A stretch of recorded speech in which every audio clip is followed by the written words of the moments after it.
First at 6, saying that youth in Wisconsin's prisons are facing acute and lasting harm. A federal judge has ordered swift changes. But how that will happen is yet to be decided. News 3's Jessica Arp has more from the federal courthouse.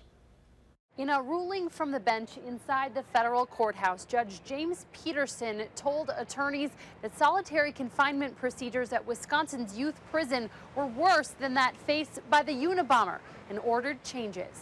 The federal judge ordered attorneys for the ACLU to work with Department of Corrections officials over the next 2 weeks to come up with a plan to ramp down the use of solitary confinement, pepper spray, and mechanical restraints at Lincoln Hills Copper Lake Youth Prison near Irma, saying they were causing acute and lasting harm to youth there. Obviously, we're thrilled that he found the practices at Copper Lake and Lincoln Hills to be unconstitutional, and that those practices need to change.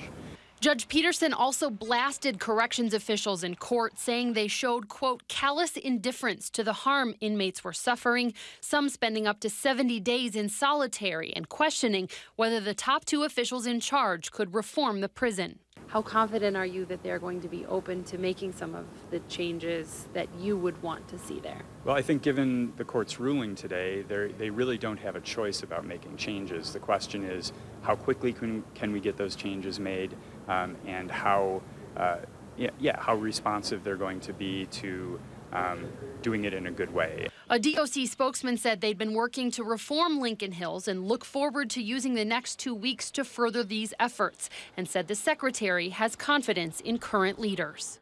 If they can't agree on a solution, Judge Peterson said he would make a decision on this injunction on his own. In downtown Madison, Jessica Arp, WISC News 3. Attorneys for the ACLU said that they intend to meet Monday to begin discussions on the proposed injunction.